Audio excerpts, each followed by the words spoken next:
1장 우리는 왜 늘 나중을 말할까? 여러분은 요즘도 이런 말을 자주 하시지 않습니까? 조금만 더 벌고 나서 쉬자. 조금만 더 참고 나서 행복하자. 조금만 더 버티고 나서 나를 돌보자. 우리는 늘 지금이 아니라 나중을 이야기하며 살아갑니다. 하지만 이상하지요. 그 나중이라는 날은 단 한 번도 우리에게 온 적이 없습니다. 내일은 또 바쁘고, 다음 달은 더 바쁘고, 내년은 더 늦어집니다. 그러는 사이, 머리는 희어지고, 무릎은 약해지고, 시간은 조용히 우리 곁을 떠납니다. 우리는 삶을 준비만 하다가 정작 삶을 살지 못합니다. 인생은 준비하는 시간이 아니라 이미 시작된 시간입니다. 그때 석가모니께서 이렇게 말씀하셨습니다. 과거에 머물지 말고 미래를 꿈꾸지도 말라. 오직 지금 이 순간에 깨어 있으라. 우리가 붙잡을 수 있는 것은 오직 오늘뿐입니다. 지금 이 숨, 지금 이 햇살, 지금 이 목소리, 이것이 전부입니다. 2장 부처님이 말한 인생의 진실. 부처님은 인생을 아주 짧은 한 문장으로 설명하셨습니다. 모든 것은 변한다. 젊음도, 건강도, 사람도, 돈도, 관계도, 영원한 것은 하나도 없습니다. 하지만 우리는 영원할 것처럼 살지요.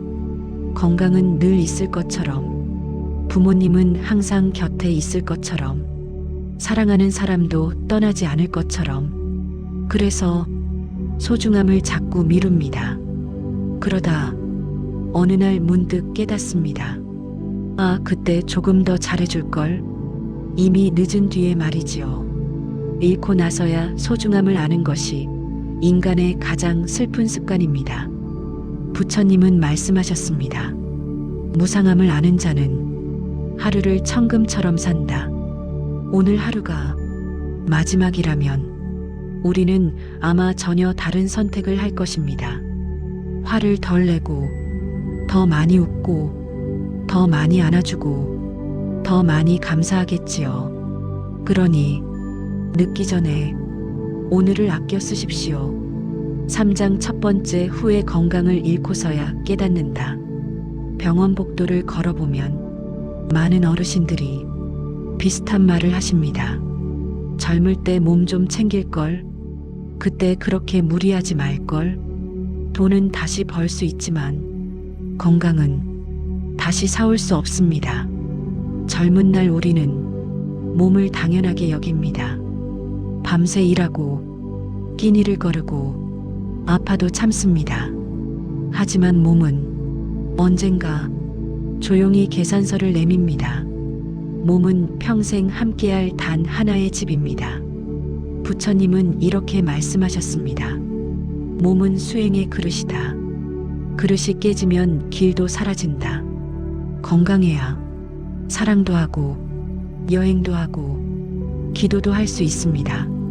오늘 따뜻한 물 한 잔, 가벼운 산책, 조금 일찍 잠드는 것, 이 작은 습관이 남은 인생을 바꿉니다. 건강은 거창한 것이 아니라 매일의 작은 선택입니다. 4장 두 번째 후에 가족에게 더 따뜻하지 못했다. 사람은 이상하게도 가장 소중한 사람에게 가장 쉽게 상처를 줍니다. 밖에서는 웃고 집에서는 무뚝뚝합니다. 남에게는 친절하면서 가족에게는 인색합니다. 어차피 내 편이니까 말 안 해도 알겠지. 그렇게 사랑을 표현하지 않습니다. 하지만 마지막 순간에 떠오르는 얼굴은 회사 동료도 재산도 아닙니다. 가족입니다. 아내, 남편, 자식, 부모, 그 얼굴들이 가장 먼저 떠오릅니다. 사랑은 마음이 아니라 표현입니다. 부처님은 말씀하셨습니다. 가까운 일을 소홀히 하는 자는 먼 곳에서 행복을 찾지 못한다. 오늘 괜히 미안했던 사람에게 전화 한 통 해보십시오. 고맙다. 사랑한다. 수고 많았다. 이 짧은 한마디가 평생 후회를 지워줍니다. 5장 3번째 후회. 남의 눈치를 보며 산 인생. 우리는 생각보다 많은 시간을 남의 시선 속에서 살아갑니다. 이 나이에 이걸 해도 될까? 사람들이 뭐라고 할까? 괜히 욕먹지 않을까? 그래서 하고 싶은 말을 삼키고 가고 싶은 길을 포기합니다. 결국 내 인생인데 남이 정해준 길을 걷습니다. 그러다 어느 날 거울을 보며 말합니다. 나는 뭘 위해 살았지? 남의 기대를 채우다 보면 내 인생은 비어버립니다. 부처님은 이렇게 말씀하셨습니다. 자신을 등불로 삼아라. 스스로의 길을 걸어라. 남의 인생은 절대 대신 살아줄 수 없습니다. 조금 늦어도 괜찮습니다. 조금 서툴러도 괜찮습니다. 내가 원하는 삶을 한 걸음이라도 걸어보십시오. 그 용기가 후회를 없애줍니다. 6장 4번째 후회. 미움과 분노를 오래 붙잡았다. 살아오며 우리는 참 많은 상처를 받습니다.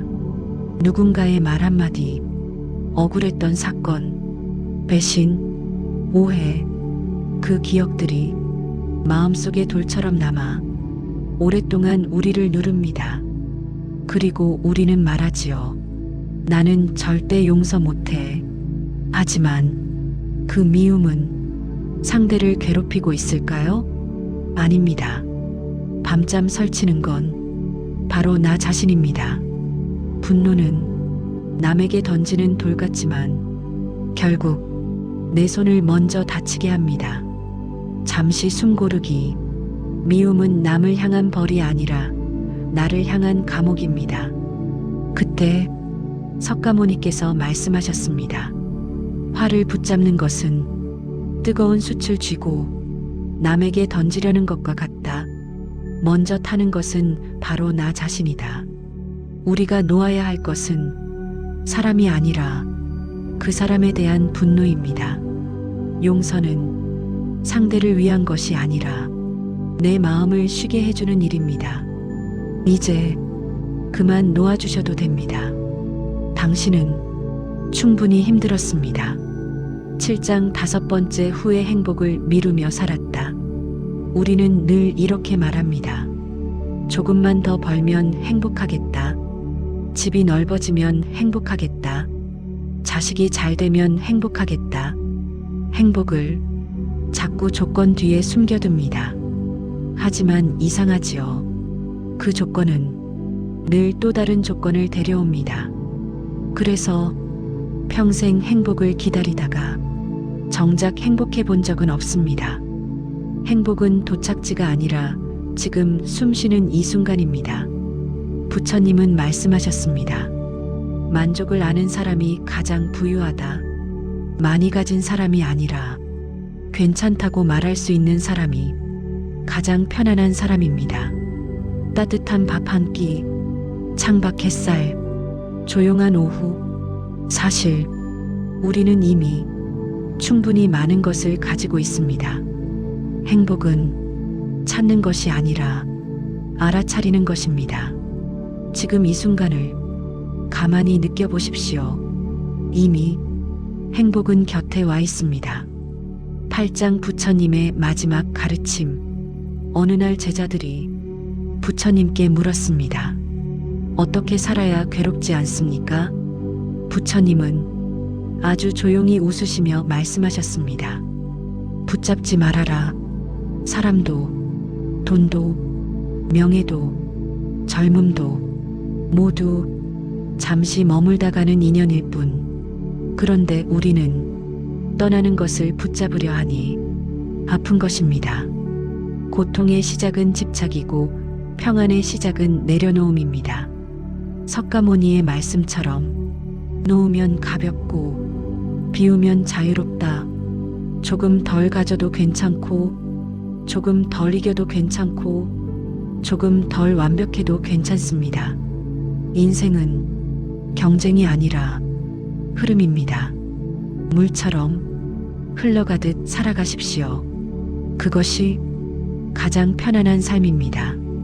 9장 오늘을 마지막 날처럼 산다면, 만약 오늘이 인생의 마지막 하루라면 우리는 무엇을 할까요? 화를 낼까요? 남과 비교할까요? 더 많이 가지려고 애쓸까요? 아마 아닐 겁니다. 사랑하는 사람 얼굴 한 번 더 보고, 고맙다는 말 한 번 더 하고, 따뜻한 밥 한 끼 먹고 조용히 하늘을 올려다보겠지요. 결국 인생은 거창한 것이 아닙니다. 아주 작은 순간들의 모음입니다. 행복은 멀리 있지 않습니다. 오늘 하루를 소중히 쓰는 것이 전부입니다. 부처님은 말씀하셨습니다. 하루를 마지막 날처럼 살면 후회는 사라진다. 오늘 단 한 가지라도 좋습니다. 마음이 따뜻해지는 일을 해보십시오. 그것이면 충분합니다. 이제 잠시 눈을 감아보셔도 좋습니다. 천천히 숨을 들이마시고 길게 내쉬십시오. 들이마시고 내쉬고. 지금까지 참 많이 애쓰셨습니다. 가족을 위해, 자식을 위해, 먹고 살기 위해. 당신은 정말 충분히 잘 살아오셨습니다. 그러니 이제 조금은 쉬어도 됩니다. 조금은 자신을 안아줘도 됩니다. 석가모니께서 마지막으로 남긴 말처럼 스스로를 사랑하라. 그대 또한 소중한 존재이니라. 오늘 하루도 당신은 충분했습니다. 편안한 밤 되십시오. 모든 걱정 내려놓고 따뜻한 숨결 속에서 조용히 쉬십시오. 괜찮습니다. 이대로도 충분합니다.